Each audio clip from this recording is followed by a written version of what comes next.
Ladies and gentlemen, welcome back to the analysis of YOLENO TV. I hope you're well from wherever you're watching this channel.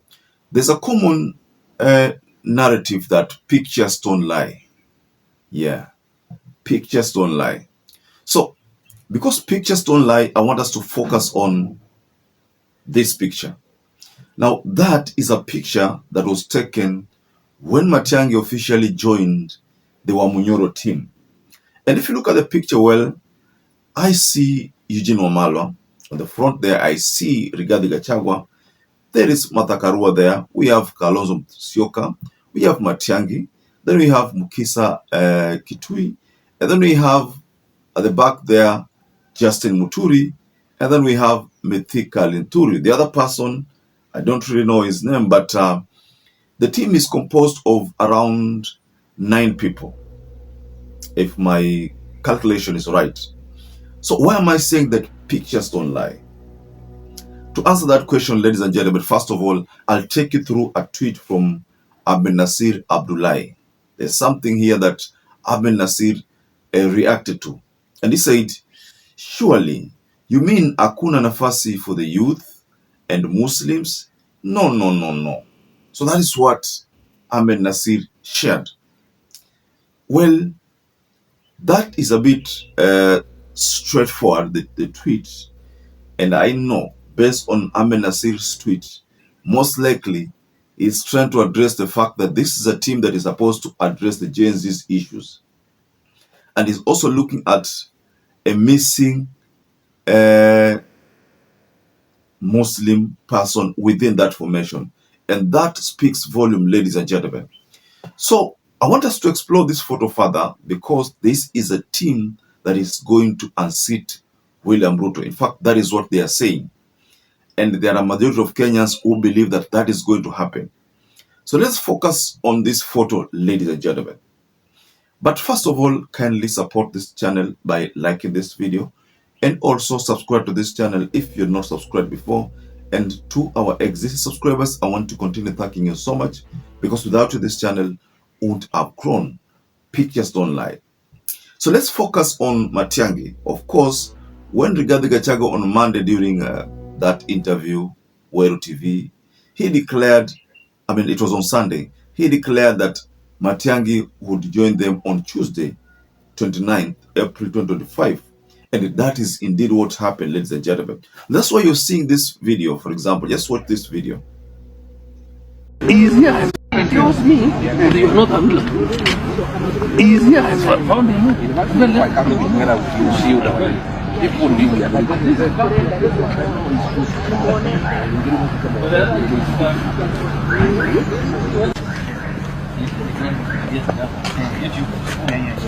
When I was here. Yes. No, I was yesterday.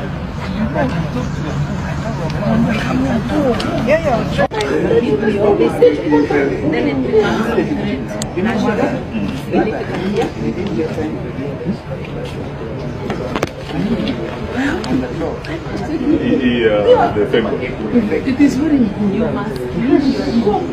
Yes.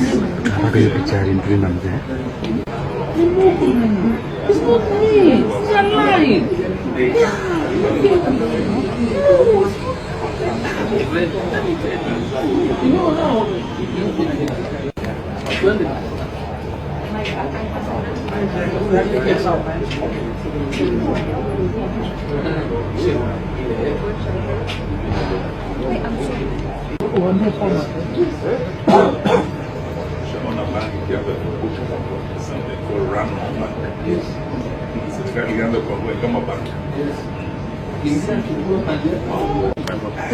No, we need to get this people. They're coming up.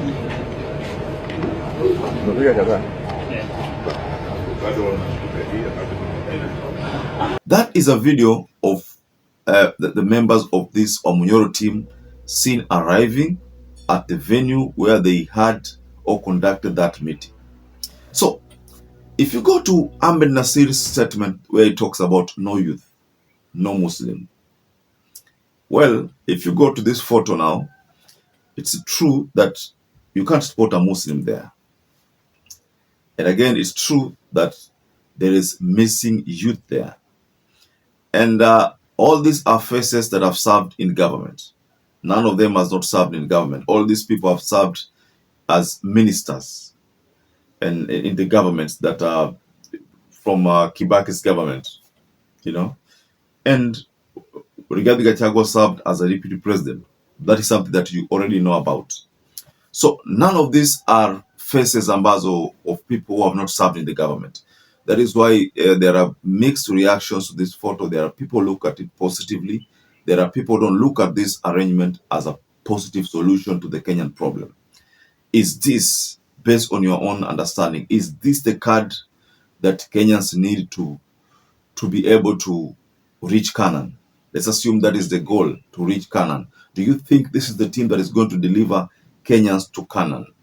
Right now, the truth of the matter is that Rigathi Gachagua is doing everything possible to make sure that in 2027 there is a regime change. That in 2027 Kenyans get a sixth president. That is the end game here. That's when, if you remember last time when I checked, Malala talked about must go as the only agenda. They don't care who is going to be there. They can even front Mukisa Kitui. But the big question is, are the Kusi people going to be happy if one of their own is not fronted? They can as well front Matakarua. But the big question is, are Kamba people going to be happy?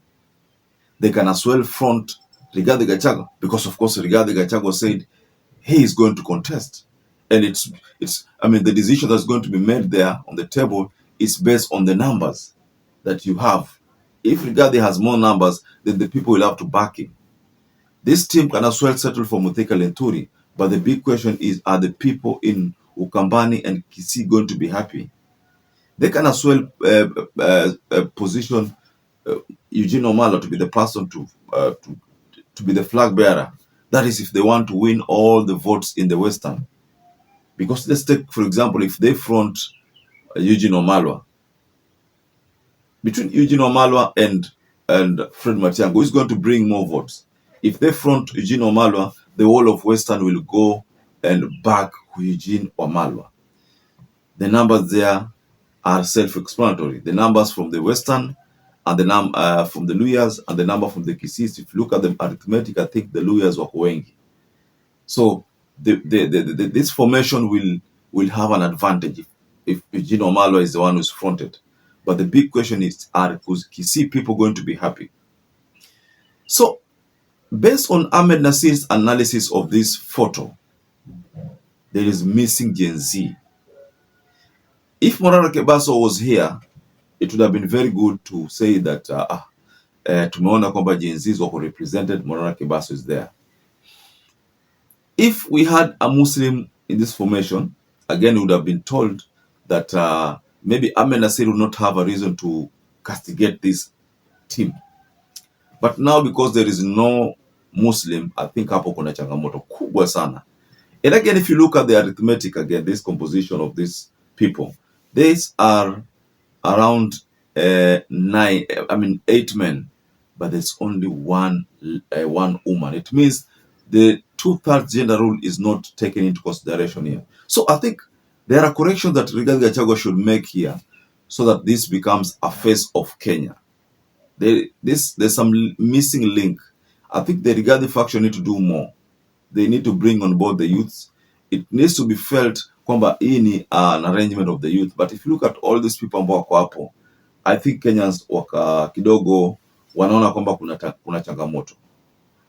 Of course, I also support changes for our country, because now that is the most important thing. Our country to have at least some change kidogo. Any vitu zifanyike. That is our end goal, ladies and gentlemen. Vitu zifanyike. But the composition of this photo has brought in another narrative. There's also another talk, because we didn't see a member of Jubilee here, but we have seen Matiang'i. The question here is, Matiang'i going to represent Jubilee, or is he representing UPIA?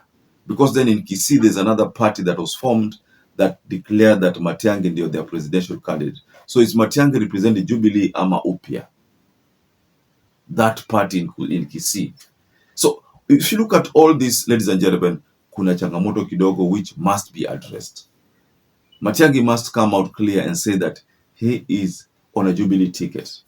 Or is he on UPIA? Which party, ladies and gentlemen? We have not been told that UPIA and the Jubilee merged. That is not out there in the public domain. So who is he representing? These are very legit questions, ladies and gentlemen. I know there are people who support this, there are people who don't support this, but we need to come up together and talk about the position. If, for example, if you support this photo, you support this arrangement, can't you see there's a problem there? Can't you see there's a problem there? Now, if you support the photo and there's a problem, what should you do? I think you should help correct the team so that they bring the face of Kenya. Muslims be there, even Hindus can be there, you know. But if you're someone who doesn't support the team, of course you look at the faults. So, but for you to support this team, you must also look at the faults so that you correct the faults. No isionekane kama ni one-sided representation here. Because if you look at these teams hapa, unapata this is more or less like one-sided. Coast is not represented. Coast isn't represented, honestly, ladies and gentlemen. If Jichopevu supports Wamunyoro, we could have seen Jichopevu hapa. Maybe this would have added value. But Jichopevu is not here. You know, if Babu Owino supports Wamunyoro, we would have seen Babu Owino here. That would have brought in Peter Nyingine. But because those are not, there's hakuna representation ya watu hapa, basi again kuna dukuduku about the support. So, ladies and gentlemen, what do you think about this reaction from Ahmednassir Abdullahi? In his ex, he said, surely you mean hakuna nafasi for the youth and the Muslims? No. That's what they said. Well, that's what he said in his ex, and ladies and gentlemen. So perhaps if you're watching this video and you've not subscribed, take 1 second and subscribe, like this video. Until you catch up again, stay safe and stay blessed.